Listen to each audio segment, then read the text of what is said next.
कहानी की शुरुआत होती है 1 अक्टूबर 2024 को।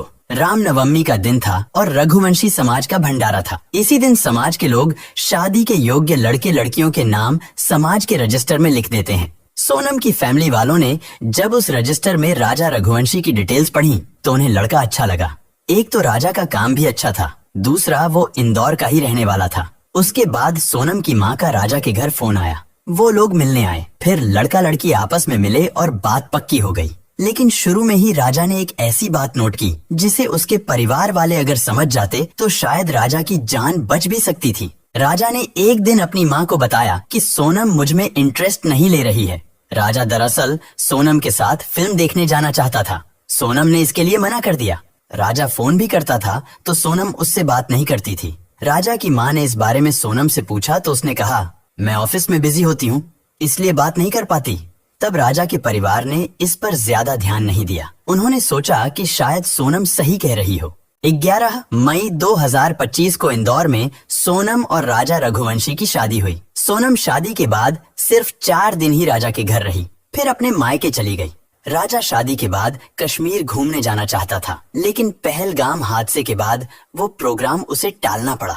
इसके बाद अपने मायके से ही सोनम ने खुद मेघालय शिलोंग के लिए हनीमून टिकट बुक किया। फिर राजा को फोन करके बताया कि उसने 20 मई को मेघालय की टिकट बुक कर दी है, लेकिन राजा मना कर देता है कि मेरा मन मेघालय जाने का नहीं है।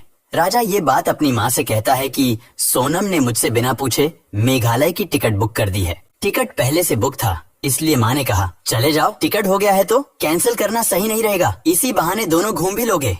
हनीमून पर जाने से पहले ही सोनम ने हनीमून के नाम पर राजा से अपने अकाउंट में 9,50,000 रुपए ट्रांसफर भी करवा लिए थे।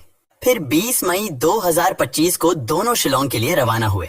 असम में 1 से 2 दिन घूमने के बाद 22 मई को राजा और सोनम शिलांग में पहुंच जाते हैं। वहां के एक लोकल रेंटल एजेंसी से वो लोग एक स्कूटी किराए पर लेते हैं और उसी स्कूटी से आसपास के कुछ जगह घूमते हैं। अगले दिन यानी कि 23 मई की सुबह 5:30 पर वो लोग अपने होटल से चेकआउट कर लेते हैं। वो लोग अपने लगेज बैग को स्कूटी में कैरी करके घूम नहीं सकते थे, इसीलिए उनके पास जितना भी कीमती सामान था उसे वे एक छोटे बैग में डालते हैं और बाकी का लगेज उसी होटल के रिसेप्शन में छोड़ देते हैं। उस दिन सोनम का फास्टिंग था, इसलिए वो लोग एक दुकान से कुछ फ्रूट्स खरीदते हैं और कॉफी पीते हैं। उसके बाद वे लोग उसरा हिल्स की तरफ बढ़ते हैं, जो कि शिलांग से लगभग 60 किलोमीटर दूर है।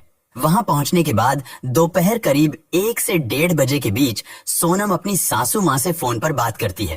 हेलो हेलो, हाँ मैं दादा का फोन कर लगी हुआ अभी नहीं हुआ, बस हम चढ़ाई कर रहे थे तो ऊपर चढ़ गए फिर फोन लगाते। इसी कॉल रिकॉर्डिंग से पता चलता है कि राजा और सोनम को नीचे जाकर जहां घूमना था वो उस जगह पर ऑलरेडी घूम चुके थे और करीब 1:30 बजे के आसपास अपने स्कूटी के पास लौट रहे थे। ये राजा और सोनम का आखिरी कॉल होता है, क्योंकि 1:47 पर जब राजा के बड़े भाई सोनम को कॉल करते हैं तो सोनम का मोबाइल रिंग तो होता है, लेकिन कोई रिसीव नहीं करता। राजा का फोन तो पहले से ही स्विच ऑफ था, लेकिन 24 मई को सोनम का फोन भी बंद हो जाता है। अब यह क्लियर हो जाता है कि 1:20 से लेकर 1:47 के बीच ही कुछ अनहोनी हुई थी। राजा के बड़े भाई विपिन तुरंत शिलांग पहुंचते हैं। जब वे होटल पहुंचते हैं तो वहां पता चलता है कि राजा और सोनम 23 मई की सुबह 5:30 पर चेकआउट कर चुके थे और उनका लगेज अभी तक वहीं रखा हुआ है। तब से इस बैग को कोई लेने नहीं आया। ये सुनते ही विपिन को यकीन हो जाता है कि कुछ न कुछ तो अनहोनी हुई है, जरूर दोनों किसी मुसीबत में हैं।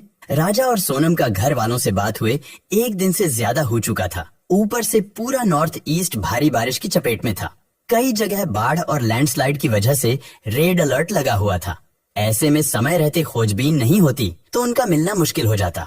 इसलिए राजा के बड़े भाई विपिन ईस्ट खासी हिल्स पुलिस को इन्फॉर्म करते हैं, लेकिन खराब मौसम की वजह से पुलिस भी ज्यादा कुछ नहीं कर पाती। इसलिए खुद ही राजा के फैमिली वाले राजा और सोनम को ढूंढना शुरू कर देते हैं। राजा और सोनम ने अपने ट्रिप की कई फोटो और वीडियो अपने परिवार को भेजे थे। इन्हीं में से एक फोटो में पीछे एक पोस्टर दिखता है, जिसकी मदद से वे उस स्कूटी वाले तक पहुंचते हैं जिससे राजा ने स्कूटी किराए पर ली थी। वो बताता है कि उस स्कूटी में GPS ट्रैकर लगा है, जिससे उसकी लोकेशन पता चल जाती है। जब लोग वहां पहुंचते हैं तो पाते हैं कि स्कूटी एकदम ठीक तरीके से पार्क की गई है, चाबी अभी भी उसमें लगी है, जो अजीब बात है। लेकिन स्कूटी के साथ जो हेलमेट दिया गया था वो भी गायब था। अब भी पुलिस इस केस को उतनी गंभीरता से नहीं ले रही थी। लेकिन जब मध्य प्रदेश के मुख्यमंत्री और सांसद इस केस में दिलचस्पी दिखाते हैं, तब जाकर सर्च ऑपरेशन तेज होता है। लेकिन खराब मौसम की वजह से रेस्क्यू करना मुश्किल हो जाता है। मगर ऐसे हालात में भी वहाँ के लोकल लोग राजा और सोनम को ढूंढने में आगे आते हैं। करीब 50 रेस्क्यू टीम बनाई जाती है, जिनमें लोकल्स, पुलिस, SDRF, NDRF और NGO के लोग मिलकर सर्च ऑपरेशन शुरू कर देते हैं। जहां ये लोग नहीं पहुंच पा रहे थे, वहां ड्रोन और हेलीकॉप्टर की मदद से सर्च ऑपरेशन चलता है। लेकिन लगातार बारिश की वजह से काम बहुत मुश्किल हो जाता है। बारिश लगातार हो रही थी, जिसके चलते काफी दिक्कतें हो रही थीं। 2 जून को यानी कि लापता होने के 10 दिन बाद जहां स्कूटी मिली थी, वहां से 25 किलोमीटर दूर एक बॉडी मिलती है। हाथ में एक टैटू बना हुआ था और उसमें राजा लिखा हुआ था। जब पुलिस वाले विपिन को ये बॉडी दिखाते हैं, तो विपिन उसे पहचान लेते हैं कि ये तो उनके ही भाई की बॉडी है। सबका जो डर था वो सच हो जाता है।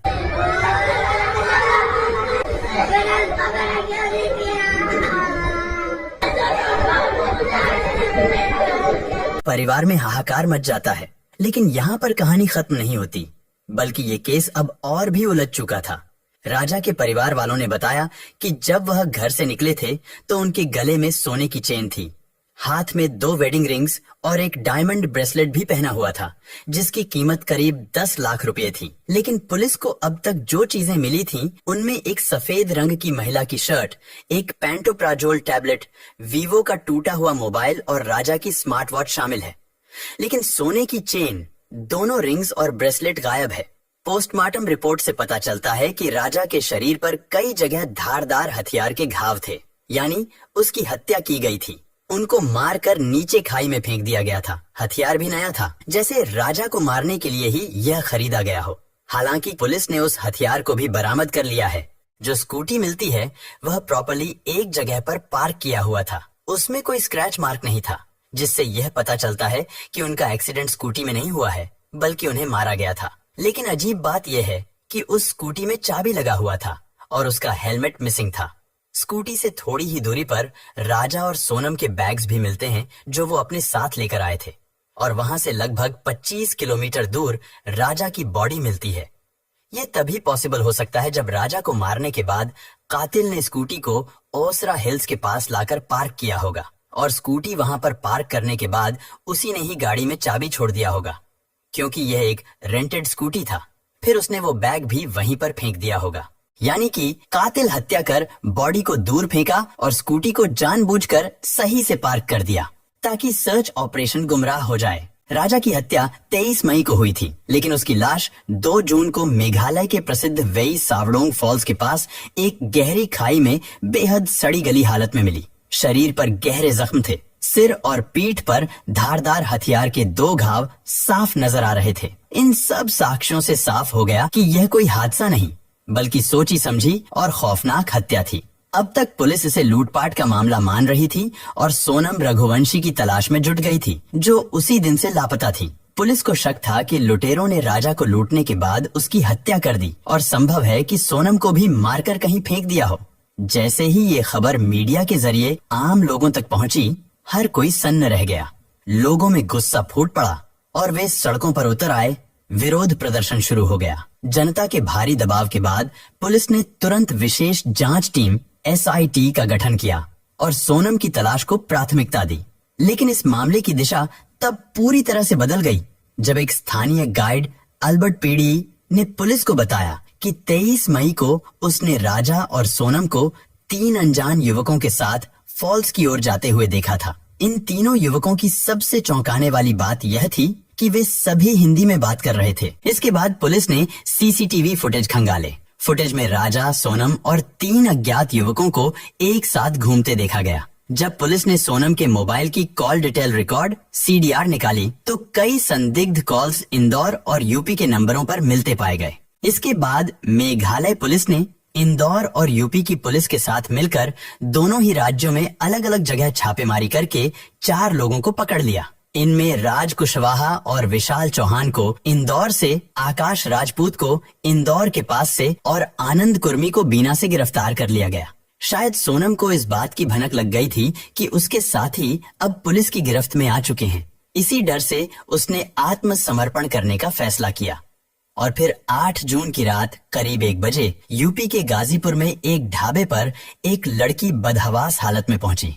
उसने काले रंग की टी शर्ट और लोअर पहन रखा था, बाल बिखरे हुए थे, चेहरा बेहद थका हुआ लग रहा था, जैसे कई दिनों से सोई न हो। डर और घबराहट उसके चेहरे पर साफ झलक रही थी। लड़की ने ढाबे वाले लड़के से कहा, भैया क्या मुझे आपका फोन मिलेगा? मुझे अपने घर वालों से बात करनी है। ढाबे वाले ने बिना सवाल किए अपना फोन दे दिया। जैसे ही लड़की ने कॉल किया वो रोने लगी। उस वक्त कोई नहीं जानता था कि ये लड़की कौन है। वहीं मौजूद कुछ महिलाओं ने उसे पहचानने की कोशिश की, लेकिन किसी को भी यह अंदाजा नहीं था कि ये वही सोनम रघुवंशी हो सकती है, क्योंकि गाजीपुर मेघालय से करीब 1100 किलोमीटर दूर है। फोन पर भाई से बात करने के बाद सोनम वहीं एक चारपाई पर बैठकर फूट फूट कर रोने लगी। तभी उसी नंबर पर सोनम के भाई का कॉल आया। उसने ढाबे वाले से कहा, भाई साहब आप तुरंत पुलिस को फोन करो। ढाबे वाले ने फौरन पुलिस को सूचना दी। करीब 30 मिनट बाद पुलिस मौके पर पहुंची।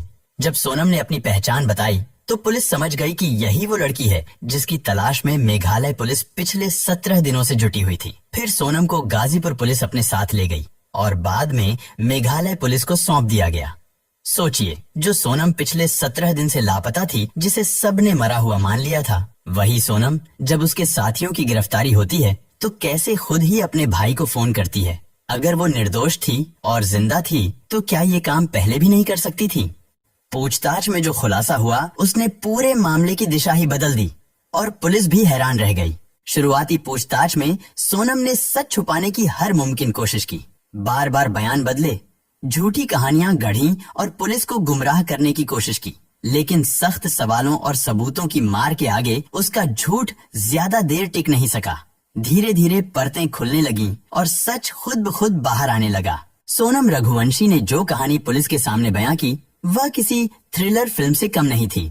शुरू में डरी और कमजोर दिखने वाली सोनम की चुप्पी तब टूटी जब मेघालय पुलिस ने उसे रिमांड में लेकर गहराई से पूछताछ की। जांच अधिकारियों के अनुसार सोनम ने जिस सच्चाई को कबूला, उसने इस केस की हर परत को खोल कर रख दिया। गिरफ्तारी के बाद जब सोनम को गाजीपुर से इंदौर लाया गया तो रास्ते में ही उसने पुलिस को कई ऐसी बातें बताई जो इस केस के लिए बेहद जरूरी थीं। सोनम ने बताया कि जब उसने राजा से शादी की तभी तय कर लिया था कि इस शादी को ज्यादा दिन तक नहीं चलाना है और एक सही वक्त पर राजा को खत्म कर देना है ताकि वह अपने प्रेमी राज कुशवाहा के साथ शादी कर सके।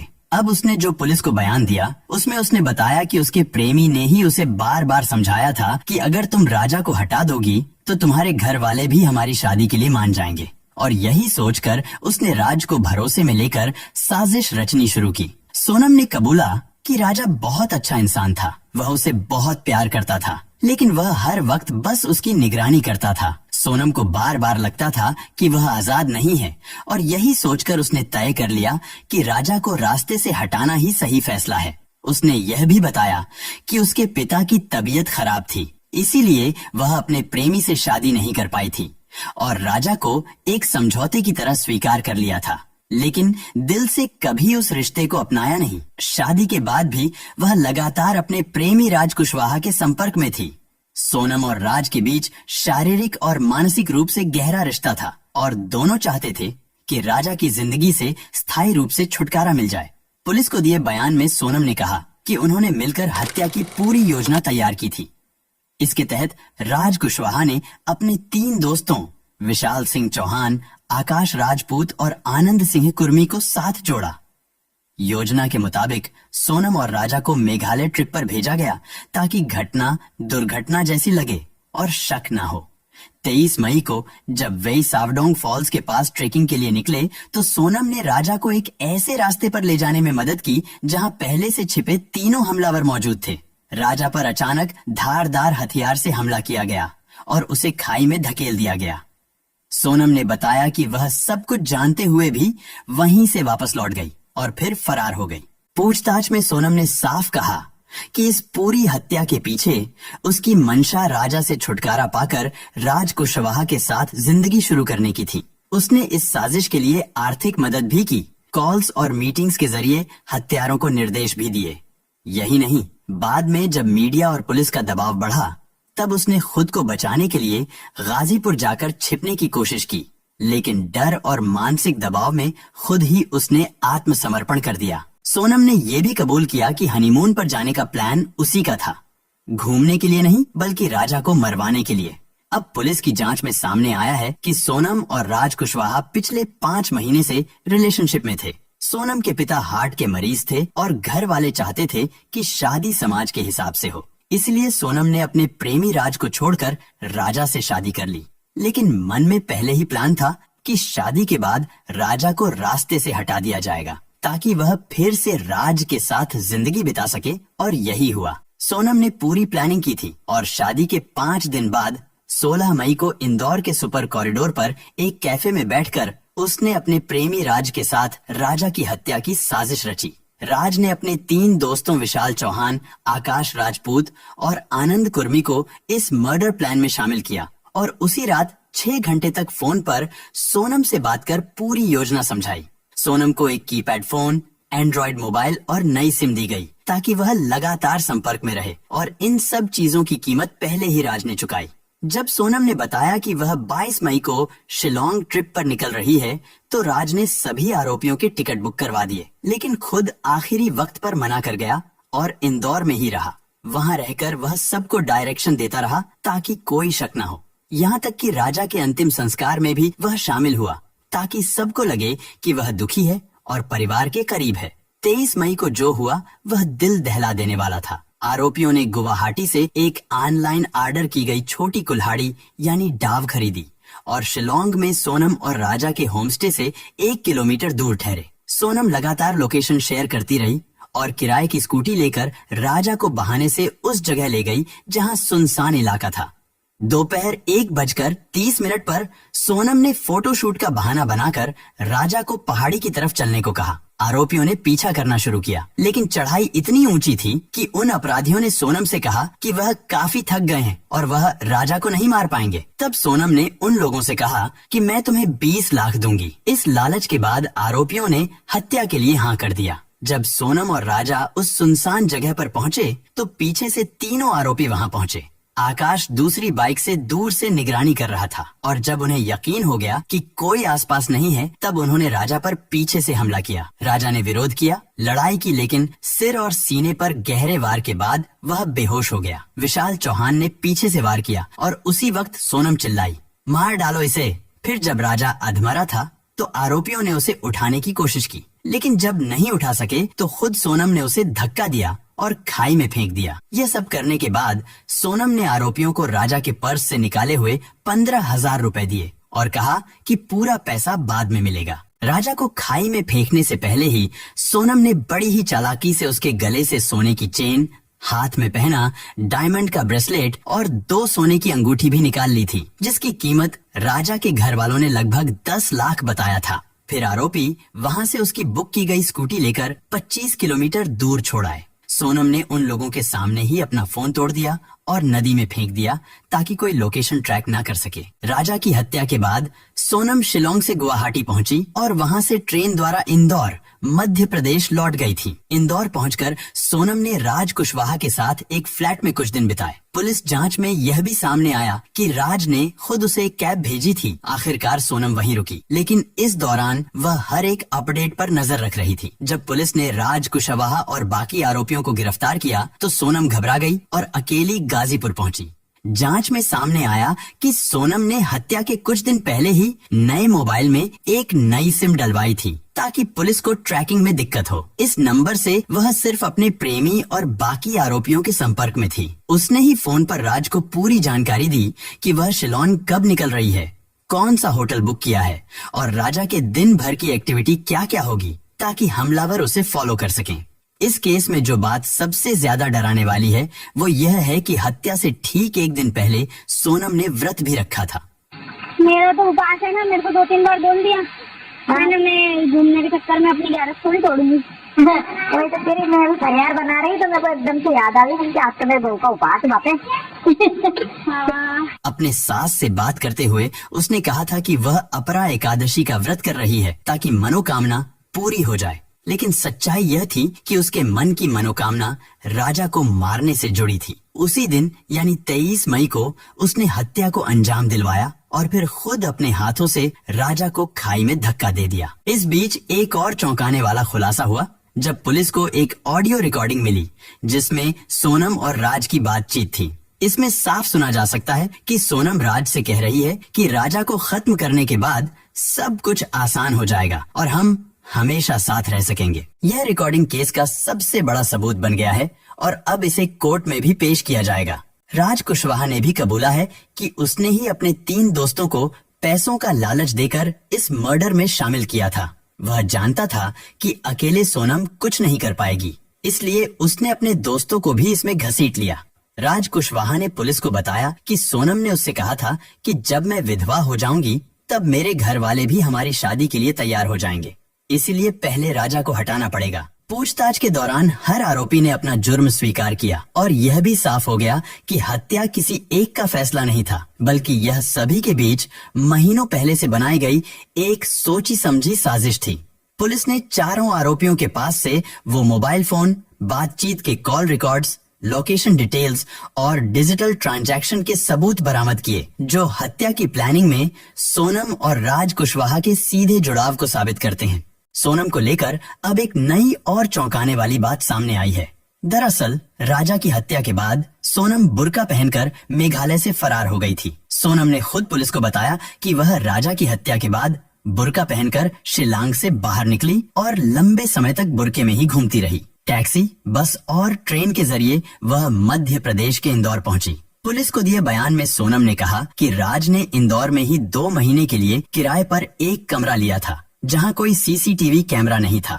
राजा की हत्या के बाद सोनम उसी कमरे में अपने आशिक के साथ रंगरलियां मना रही थी। सोचिए, जिस सोनम की तलाश पुलिस बिहार, उत्तर प्रदेश, बांग्लादेश और न जाने कहां कहां कर रही थी, वो सोनम अपने ही घर के आसपास के इलाके में एक किराए के कमरे में आराम से अपने आशिक के साथ रह रही थी। और सबसे हैरान करने वाली बात, सोनम ने उसी कमरे में अपनी माँ को भी बुलाया था। इससे ये साफ जाहिर होता है कि राजा की हत्या में सोनम की माँ भी बराबर की हिस्सेदार थी। सोनम ने पुलिस को ये भी बताया कि वो राजा से शादी नहीं करना चाहती थी, लेकिन घर वालों ने जबरदस्ती की। पिता की तबीयत खराब थी, उन्हें हार्ट की समस्या थी, इसलिए मजबूरी में शादी के लिए हाँ कर दी। लेकिन पहले ही अपनी माँ को कह दिया था, मैं शादी तो कर लूंगी लेकिन इसका अंजाम बहुत बुरा होगा।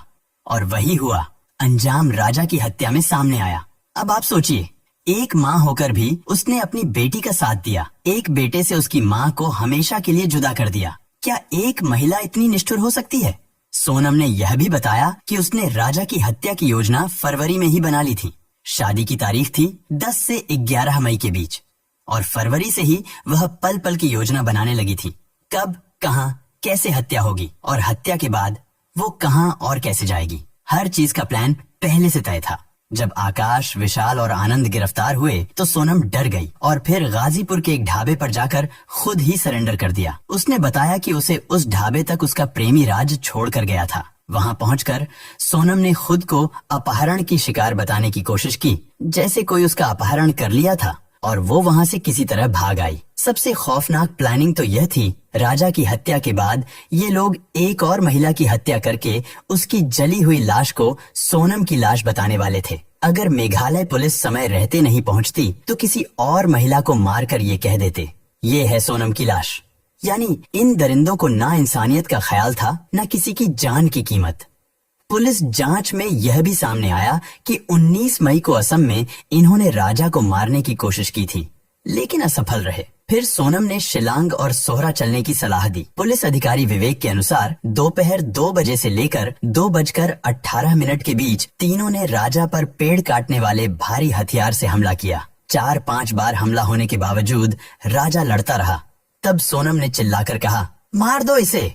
जब राजा बुरी तरह घायल होकर जमीन पर गिर गया, तब सोनम ने तीनों के साथ मिलकर राजा को खाई में फेंक दिया। तब तक राजा की सांसें चल रही थीं, लेकिन खाई में गिरते ही वह उठ नहीं सका और उसकी मौत हो गई। हत्या के बाद सोनम ने अपना रेनकोट आकाश को दिया, क्योंकि उसके रेनकोट पर खून के धब्बे लग गए थे, और बाद में उस रेनकोट और 2 व्हीलर को घटना स्थल से कुछ दूरी पर ले जाकर छोड़ दिया। पुलिस ने सोनम के लापता रहने के दौरान यही रेनकोट बरामद किया, जिसकी सीसीटीवी फुटेज स्क्रीन पर देखी जा सकती है। अब भी पुलिस सोनम से पूछताछ कर रही है। उसके 3 मोबाइल फोन अब तक नहीं मिले हैं। अगर ये मिल जाते हैं तो केस में और भी खौफनाक राज सामने आएंगे। यह भी बताया जा रहा है कि राजा का जब अंतिम संस्कार हो रहा था, तब सोनम बुर्के में छिपकर वह दृश्य देखकर हंस रही थी। इसके अलावा राजा के करीबी लोगों का कहना है कि शादी के बाद भी सोनम अपने आशिक राज से मिलती थी। उसके साथ वो सब करती थी जो एक पति पत्नी करते हैं। एक दिन राजा ने ये सब करते हुए सोनम को रंगे हाथ पकड़ लिया था, इसलिए ही सोनम ने राजा की हत्या करवा दी। हालांकि इस दावे की पुष्टि अब कोई नहीं कर सकता, क्योंकि राजा अब इस दुनिया में नहीं है। लेकिन जो कुछ भी सोनम ने किया वो किसी भी तरह माफी के काबिल नहीं है। उसके लिए उम्र कैद या फांसी भी शायद कम ही सजा होगी। लेकिन अफसोस की बात यही है कि अब राजा कभी लौट कर नहीं आएगा। 5 आरोपियों को न्यायिक हिरासत में भेज दिया गया। वहीं अब सोनम के वकील ने दावा किया है कि पुलिस इन लोगों से जबरदस्ती गुनाह को कबूल करवाने की कोशिश कर रही है, जबकि सोनम निर्दोष है। लेकिन जिस तरह के सबूत सामने आए हैं, जैसे कॉल डिटेल्स, लोकेशन डेटा और राज के कबूलनामे की रिकॉर्डिंग, उससे अब कोई शक की गुंजाइश नहीं बची है। मेघालय पुलिस और इंदौर पुलिस दोनों मिलकर इस केस को तेजी से आगे बढ़ा रही हैं। फिलहाल सोनम की कस्टडी बढ़ा दी गई है और अगले कुछ दिनों में कोर्ट में चार्जशीट पेश की जाएगी। पुलिस का कहना है कि सोनम ही इस मर्डर केस की असली मास्टरमाइंड है और उसने बेहद शातिर तरीके से यह साजिश रची। जब पूरा सच जनता के सामने आया तो पूरे देश में गुस्से की लहर दौड़ गई। सोशल मीडिया से लेकर सड़कों तक लोग राजा रघुवंशी की निर्मम हत्या को लेकर न्याय की मांग करने लगे। राजा के घर वालों, दोस्तों और समर्थकों ने विरोध प्रदर्शन शुरू कर दिए और जगह जगह पर मशाल जुलूस निकाले गए। लेकिन यहाँ सोचने वाली असली बात ये है, अगर सब कुछ पहले से तय था तो फिर सोनम ने राजा से शादी ही क्यों की? उसके पास ऑप्शन था। वो चाहती तो अपने प्रेमी के साथ पहले ही भाग सकती थी। सच में ये बात हैरान करती है कि आज की युवा पीढ़ी किस तरह की सोच रखती है। जिससे आप प्यार नहीं करते, अगर वो आपको नहीं मिलता तो आप उस इंसान की जान ले लेते हो जिसका आपसे कोई लेना देना ही नहीं था। और जो लड़कियां इतनी दबंग होती हैं कि शादी के बाद अपने प्रेमी के लिए पति का कत्ल तक करवा देती हैं, वही लड़कियां शादी से पहले इतना साहस क्यों नहीं दिखाती? शादी से पहले ही क्यों नहीं कह देती कि मुझे कोई और पसंद है, मैं इससे शादी नहीं करूंगी? मतलब माँ बाप के सामने आप इतना बेबस दिखते हो कि मजबूरी में शादी कर लेते हो, लेकिन अंदर ही अंदर इतना जहर पल रहा होता है कि एक मासूम आदमी को मारने में भी आपको दया नहीं आती। मुझे नहीं पता ये कैसी सोच है, लेकिन इतना जरूर कह सकता हूँ, इस सोच ने न जाने कितने घर बर्बाद कर दिए और हजारों लाखों लोगों को डर में जीने पर मजबूर कर दिया। वीडियो के अंत में मैं बस आपसे एक बात कहना चाहूंगा, जब भी कोई लड़का अपने माता पिता की पसंद से शादी करने जाए तो लड़की से उसकी डिग्री या बायोडाटा ना पूछो, उससे पसंद नापसंद ना पूछो। उससे बस ये पूछो कि तुम्हारा किसी से अफेयर तो नहीं है। अगर है तो मुझे बता दो, मैं ये शादी कैंसिल कर दूंगा, ये कहकर कि मुझे लड़की पसंद नहीं है। शायद इस एक सवाल से किसी और मासूम राजा की जान बच जाए, शायद आगे कोई और बेकसूर शिकार न बने। ऐसे लोगों को सिर्फ उम्र कैद नहीं, फांसी की सजा मिलनी चाहिए, ताकि समाज में डर बने और कोई भी पत्नी प्रेमी के साथ मिलकर अपने पति की जान लेने की हिम्मत न कर सके। लोग लगातार सरकार से मांग कर रहे हैं कि आरोपियों को कड़ी से कड़ी सजा दी जाए। कुछ लोग यहाँ तक कह रहे हैं कि अगर इस केस में भी सख्त सजा नहीं हुई तो समाज में और ऐसे केस बढ़ सकते हैं। लेकिन आपका इस पूरे केस पर क्या कहना है, कमेंट में जरूर लिखें। इस वीडियो को ज्यादा से ज्यादा शेयर करिए ताकि लोगों को सोनम की हकीकत पता चल सके और राजा को न्याय मिल सके। साथ ही इस केस से जुड़ी हर अपडेट पाने के लिए चैनल को सब्सक्राइब करके बेल